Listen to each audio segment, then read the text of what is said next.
They thought he was just another old man slowing down the grocery line, soaked by Pittsburgh snow, hands trembling over bread and soup.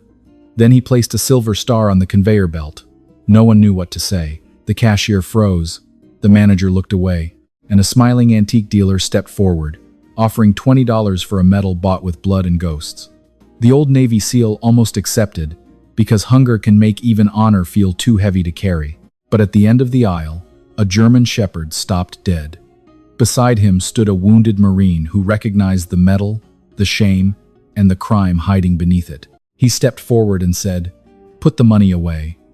What began as one desperate trade was about to expose a citywide betrayal of forgotten heroes.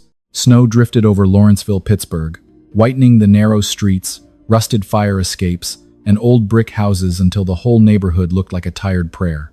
William Harris woke before dawn because hunger had become more faithful than sleep. At 89, he was still tall in the bones, though age had bent his shoulders forward like a tree that had survived too many storms. His face was long and weather-carved, with pale blue eyes that still noticed exits, corners, and shadows, and a short white beard trimmed unevenly because his hands shook too badly near a mirror. Once, those hands had held rifles, ropes, and bleeding brothers in places most people only knew from old war documentaries. Once, William had been Navy, the quiet kind of warrior who never boasted because the dead had already heard enough noise.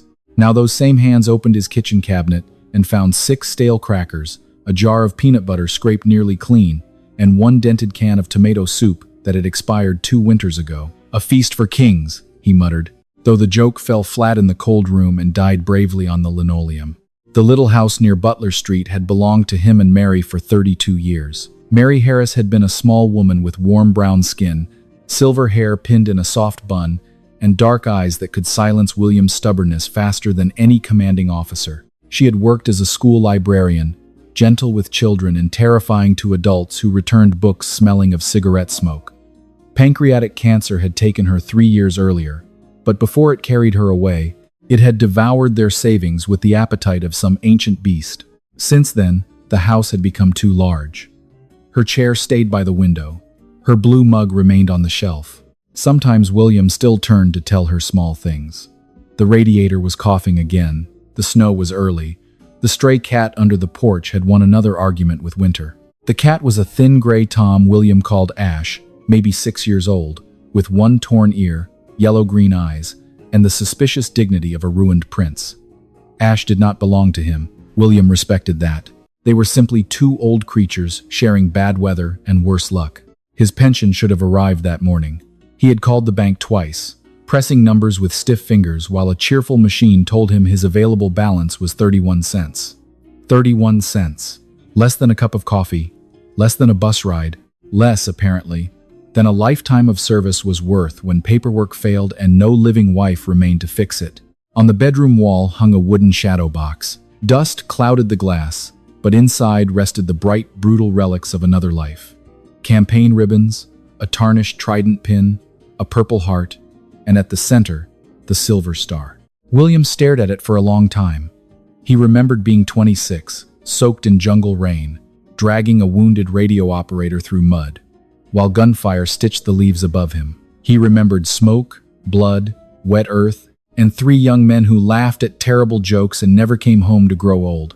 "Forgive me, boys," he whispered. Then he opened the frame and removed the metal.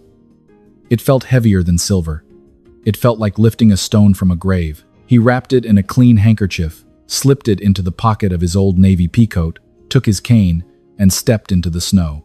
The walk to Franklin Market was only 4 blocks, but the wind off the Allegheny River turned it into a forced march across hostile ground. By the time William reached the store, his knees trembled, his ears burned red, and his stomach twisted like a trapped animal. Franklin Market was warm, bright, and painfully alive. It smelled of apples, roasted chicken, floor cleaner, and abundance, the cruelest perfume to a man with empty pockets. William avoided the meat section. He avoided the oranges stacked like little suns. He chose a loaf of store-brand bread, a carton of milk, 2 cans of soup, and, after a pause, a small bag of cat food for Ash. "Fool," he whispered. "Can't feed yourself, but feeding a cat who insults you daily." Still, he put it in the basket. At Register 3 stood Chloe Bennett, a 19-year-old cashier with round cheeks, tired gray eyes, and dark blonde hair pulled into a messy ponytail. She had the careful politeness of someone who had already survived too many rude customers before noon. She scanned the items and said, "That'll be $16.47, sir." William nodded as though this were ordinary. Then, with the care of a priest placing an offering on an altar, he set the silver star on the black conveyor belt. Chloe stopped moving. "Sir?" "It's real," William said, his voice thin and dry. "Worth more than the groceries. I can buy it back next week when the bank fixes my pension." Chloe's face filled with panic and pity. She called the manager. Richard Wells arrived with quick, irritated steps, a narrow man in his 40s with thinning brown hair, a tight tie, and the soul of a locked filing cabinet. He glanced at the metal, then at William. "This is a grocery store, not a pawn shop. We take cash, card, or assistance benefits." The word assistance struck William harder than it should have. His face warmed. The line behind him shifted. Someone sighed. Someone looked away. Then a smooth voice slid in from behind him like oil over ice. "Maybe I can help." Mark Thompson stepped forward. He was 52, broad through the belly, with slick black hair, a trimmed gray goatee, and a camel-colored wool coat too clean for the weather. He owned Thompson Antiques 2 blocks away and smiled like a man who could smell desperation through walls. His eyes fixed on the metal, sharp and hungry. "I collect military pieces," he said. "Sentimental stuff. I'll give you $20 for it. Cash." William stared at the bill in Mark's hand.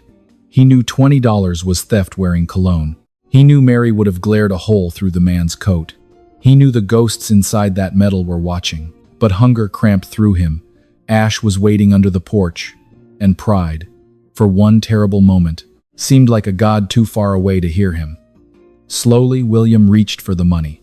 William's fingers were less than an inch from Mark Thompson's $20 bill when a German shepherd stopped at the mouth of aisle 7, as if some ancient war drum had sounded only for him. Buddy was 8 years old, large even for his breed, with a sable coat dark along his back, bronze fur across his chest, a scar over the bridge of his muzzle, and amber-brown eyes that seemed to recognize sorrow before people gave it a name. He wore a dark service dog vest, the edges worn from years of work, and he moved with the silent discipline of an animal trained in war. He had once detected bombs, blood, fear, and the bitter chemical scent of panic in places where dust and death shared the same road. Now he stood frozen in Franklin Market, one paw lifted, ears sharp, gaze fixed on the old man at Register 3. At the other end of the leash stood John Miller, 34 years old, a former United States Marine with broad shoulders, a square jaw, close-cropped brown hair, and a short beard that looked less like fashion and more like something grown during sleepless weeks. His left leg carried a limp from an explosion in Afghanistan, a wound he tried to hide with stubborn pride. His gray-green eyes scanned corners, exits, reflections, faces. Part of him had returned to Pittsburgh. Part of him still guarded a road half a world away. Since the blast that killed 2 men in his unit, John trusted few things: black coffee, locked doors, and Buddy's instincts. "What is it, boy?" John murmured. Buddy pulled once, firm but controlled. John followed. He saw the scene in fragments. Chloe Bennett pale behind the register, Richard Wells pretending rules could absolve him, Mark Thompson holding out a $20 bill, and William Harris standing soaked and humiliated before a loaf of bread, milk, soup, cat food, and a silver star. John's chest tightened. He knew the metal immediately. Not William's story, not the battle, not the names of the men who had not come home, but the weight of it. A silver star did not belong on a conveyor belt beneath fluorescent lights.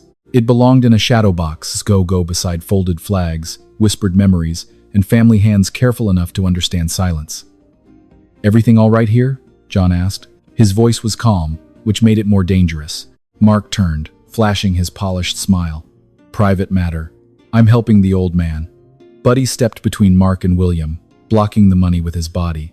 He did not growl. He did not need to. His stare had the patience of a temple guardian deciding whether a thief deserved mercy. Mark glanced down and swallowed. "That dog shouldn't be in here." John opened his wallet and showed a worn service card. "He's allowed." Then his eyes moved to the metal. "That, however, shouldn't be in your hand." Mark's smile thinned. He agreed. $20 cash, more than generous. No, John said. That's not generosity. That's grave robbing with cologne. Chloe made a small shocked sound, half gasp, half laugh. Richard looked suddenly interested in the floor tiles. A few shoppers turned fully now, the line becoming a jury beneath the humming lights. Mark's cheeks reddened. You don't know anything about this. John stepped closer, broad frame steady despite the limp. I know a silver star when I see one. I know hunger when I see it. And I know a vulture when it starts smiling at a starving man. Buddy's tail thumped once, as if the dog approved the verdict. Mark searched the faces around him for support and found none. The $20 bill disappeared back into his coat pocket. Fine, he snapped. Keep the junk. His eyes clung to the metal a second longer, hungry and bitter, before he turned and walked away, polished shoes squeaking toward another aisle. John picked up the silver star with both hands and offered it back to William. His expression changed completely. The hard Marine replaced by a wounded son standing before an elder. Sir, he said softly, please put this away. William's mouth trembled. I can't pay. I know. I don't take charity. Good, John said. I'm not giving any. He looked at Chloe. Ring it up. Add oatmeal, eggs, coffee, and that rotisserie chicken. William stiffened, pride rising like an old sword pulled from rust. Young man, I said I don't. This is not pity, John interrupted, his voice low but firm. It's debt. Men like you built the road, men like me walked on. Consider this payment long overdue. For a moment, William looked as if he might argue. Then exhaustion cracked something in him. Not his honor, but the wall he had built around it. Chloe scanned the food quickly, wiping one eye with the back of her hand when she thought no one saw. When John noticed the small bag of cat food, he added another. William muttered, For a gray tyrant under the porch? John almost smiled. Every kingdom needs one. After paying, John helped gather the bags. William reached for his handkerchief, and a crumpled bank receipt slipped from his pocket, landing beside Buddy's paws. John picked it up to return it, but the numbers caught his eye. Available balance, 31 cents. Below it, several withdrawals repeated like bite marks from the same hidden wolf. Anderson Asset Services, $75. Anderson Asset Services, $120. Anderson Asset Services, $50. John's face hardened. Mr. Harris, he said carefully, do you know what Anderson Asset Services is? William frowned, tired and confused. No? Should I? Buddy pressed his scarred muzzle gently against William's knee. The old man's shaking hand settled on the dog's head as though it had found a warm stone in deep snow. John folded the receipt, feeling the old cold clarity of combat return. What had begun as groceries and shame had become something darker. Someone was stealing from this man, and Pittsburgh's winter suddenly felt less cruel than the people hiding inside it. John drove William home through Pittsburgh's gray winter veins, past snow-dusted row houses, shuttered storefronts, and bridges rising over the Allegheny like the iron ribs of some sleeping giant.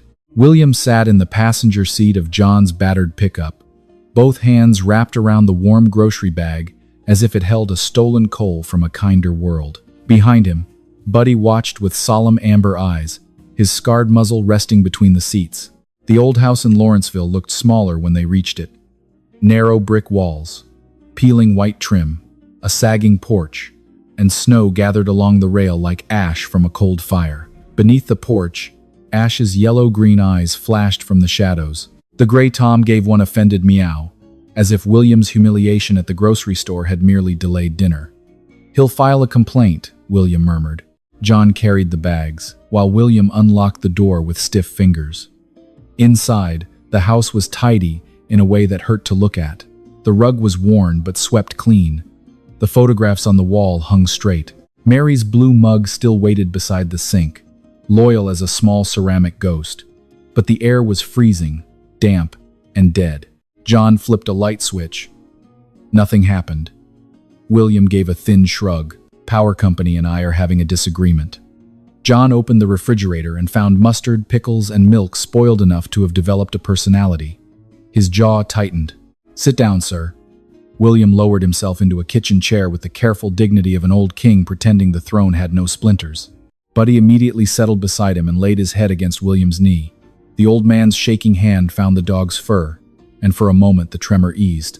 John found a gas burner that still worked, lit it with a match, and warmed soup in a dented pot. He made coffee in an old percolator, black enough to frighten weaker beverages into confession. While the soup heated, he placed the bank receipt on the table. When did these withdrawals start? William looked at the paper as though it were written in a language invented by thieves. After Mary died, I think. I wasn't watching things properly. His voice softened. Mary handled all the bills. Groceries, insurance, taxes, Christmas cards. She even kept track of how much peanut butter I ate, which she considered a national crisis. A faint smile crossed his mouth, then vanished into grief. After she passed, I couldn't open an envelope without hearing the house go quiet. John knew that kind of silence. It was not empty. It had teeth. William pointed toward a metal filing cabinet in the corner. A man came here, Robert Anderson. Said he helped veterans manage finances. Said he could help me keep the house, pay Mary's medical bills, set up the reverse mortgage, make everything simple. Robert Anderson was not present. But William's memory built him clearly. A man in his late 50s, tall and narrow, with smooth silver hair, polished shoes, pale, careful hands, and a voice warm enough to make poison sound like tea. He had smelled of expensive soap and wintergreen mints. He had admired Mary's photograph and said she had kind eyes. That, William admitted, was when he trusted him. He brought papers, William continued, a stack thick enough to stop a bullet. I asked questions. He answered with numbers and smiles, said automatic management would keep me from missing payments. I signed where he pointed. John carried the soup to the table, then opened the cabinet. The early folders bore Mary's neat handwriting, sharp and orderly. The later ones were labeled in William's crooked script, each word looking lonelier than the last. In the green folder, John found a manila envelope packed with contracts. He read by flashlight because the house had no mercy and no electricity. The reverse mortgage terms were predatory enough. Fees, interest, clauses, circling the home like vultures. But deeper in the packet, under a thicket of legal language, he found the wound. Authorization for ongoing account management services. Anderson Asset Services. Variable administrative withdrawals. No fixed monthly limit. No clear cancellation process. William's shaky signature rested at the bottom like a trapped bird. John compared the contract with the receipt.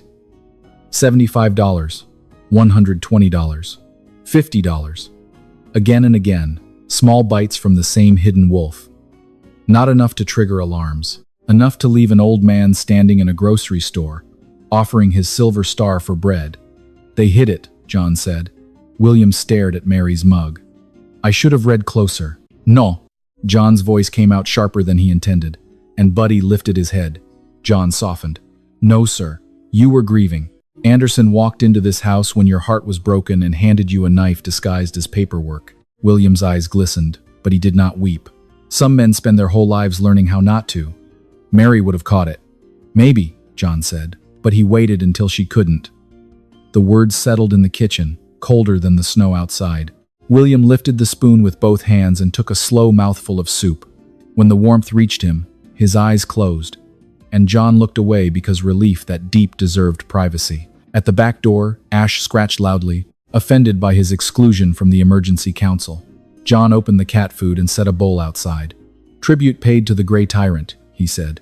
William gave a tired laugh, small but real. Then John folded the contract and receipt together.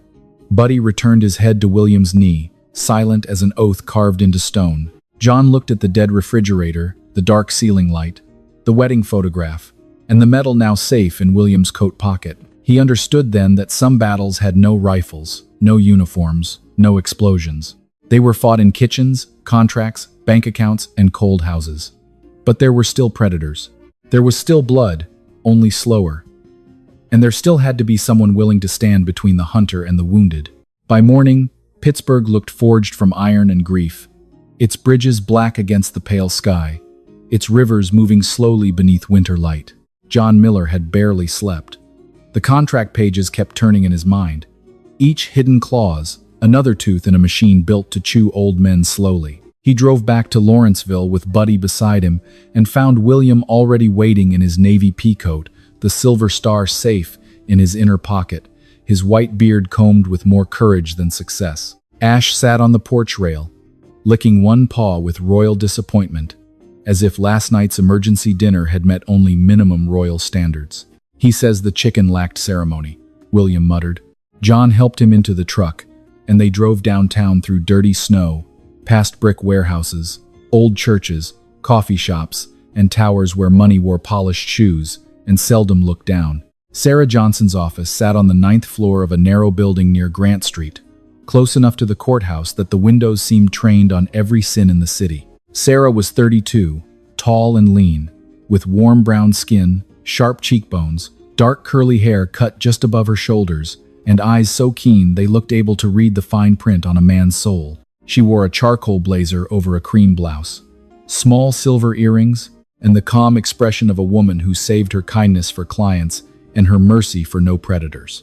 Her father, Paul Johnson, had been a Vietnam veteran who lost his savings to a nursing home billing scheme before he died, and Sarah had built her law practice from that wound. When she met William, her voice softened. "Mr. Harris, I'm sorry the world made you come here this way." William looked down, uncomfortable with kindness that carried no price tag. "Ma'am, I'm mostly here because this Marine dragged me like evidence." Buddy gave a soft huff, as if adding that he had supervised the operation. Sarah looked at him. "And this officer?" "Buddy," John said. "Former military working dog, current supervisor. Promoted himself?" "Immediately." The joke loosened the room for one breath. Then John placed the bank receipts, the Anderson Asset Services form, and the reverse mortgage contract on her desk. Sarah read quickly, marking pages in red ink. By the time she reached William's shaky signature beneath the unlimited administrative withdrawal clause, her eyes had gone cold. "This is not a mistake," she said. "This is designed." William tightened his hands around his cane. "I signed it." Sarah looked at him gently. There is a difference between consent and being hunted while wounded. She opened public records, corporate filings, complaint databases, and property documents with frightening speed. Anderson Asset Services had been created shortly after Mary died. Robert Anderson's firm had advertised legacy protection consultations to elderly veterans across Allegheny County. The words were soft: dignity, service, stability, peace of mind. Beneath them, the same pattern appeared like wolf tracks in snow. There was Harold Jenkins, 91, a Korean War Marine in Brookline, alone after his daughter moved west. There was Samuel Price, 86, a Vietnam Army medic in Homewood, whose account showed the same repeating withdrawals. There was Eleanor Davis, 83, a Navy widow in Carrick, whose family jewelry disappeared after a valuation visit. Each name landed on the desk like another metal dropped into darkness. "He chose people lonely enough to doubt themselves," Sarah said. "Old soldiers, widows, pensioners, people with small houses, small savings, and no one checking the mail." John stood by the window, looking down at Pittsburgh's gray streets. The city of steel had survived fire, flood, smoke, layoffs, and kings who promised gold but left rust. Yet this felt uglier. Anderson did not break doors. He knocked politely, praised service, admired dead wives in photographs, and left with signatures. Sarah clicked into another file and turned the screen. "Mark Thompson," she said, "owner of Thompson Antiques.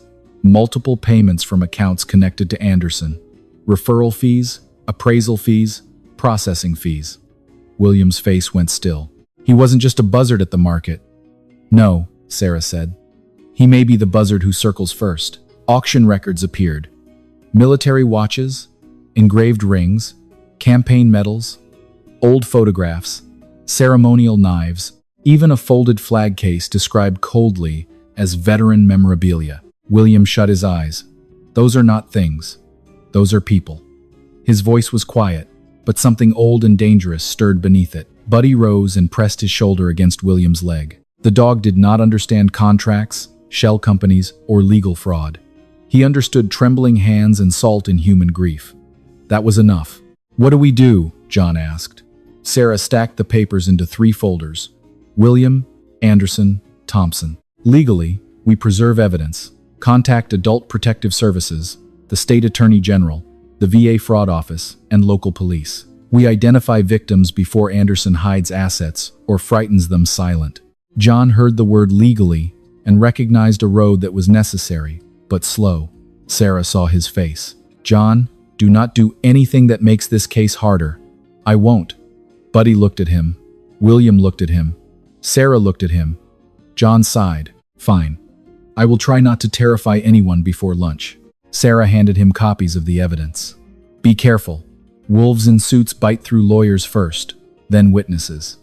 William stood slowly, shoulders straighter than the day before. "Miss Johnson, if others are sitting cold because of that man, we find them." Sarah nodded. "We will." Outside, Pittsburgh's bridges cut dark lines across the winter sky.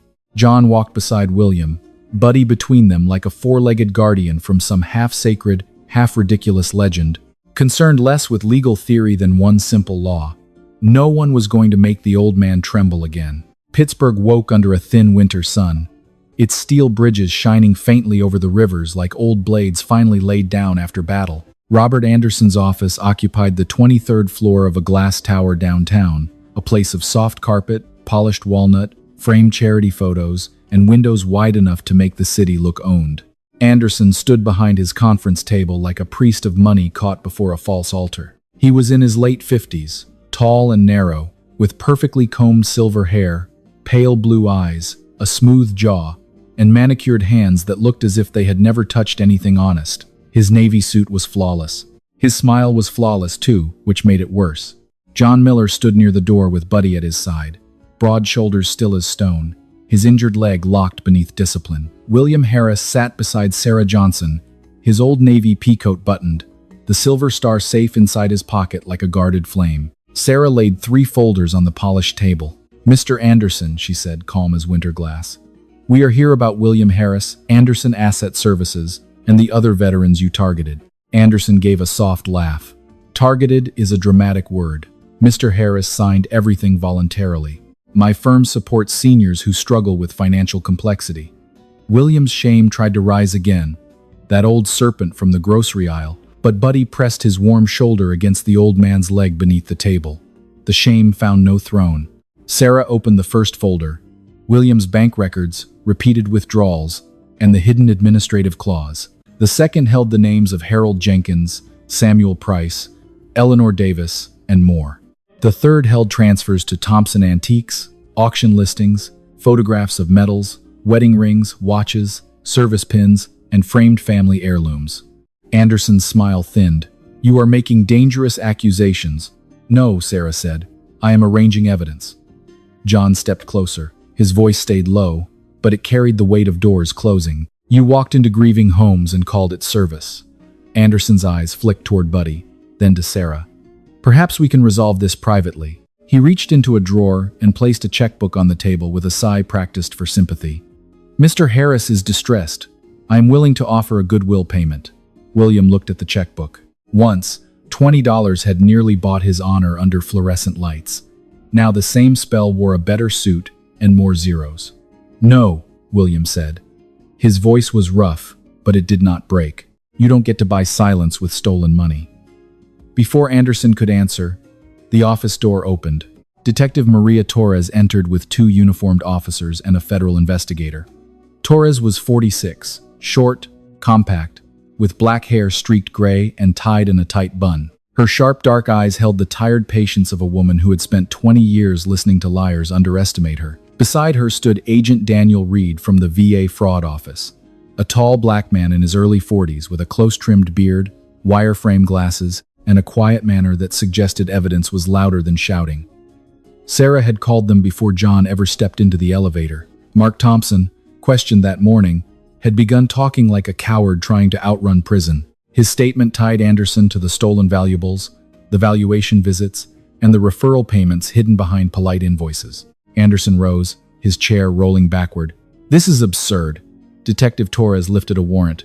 "Robert Anderson, step away from the desk." The office went silent. Even Buddy did not move. Anderson's glass kingdom did not fall with thunder. It cracked beneath paper, signatures, bank records, and one terrified antique dealer's confession. In the weeks that followed, accounts were frozen, transfers traced, and restitution began. William received the money taken from him. Harold Jenkins had his pension restored and his roof repaired before the next storm. Samuel Price could see a doctor without choosing between medicine and heat. Eleanor Davis wept when Sarah returned her wedding ring, a thin gold band worn smooth by 60 years of devotion. Mark Thompson was arrested for trafficking, stolen property, and elder exploitation, dragged from his antique shop, while neighbors watched with the solemn satisfaction of villagers seeing a dragon discover handcuffs. Boxes of recovered keepsakes filled a Lawrenceville community hall.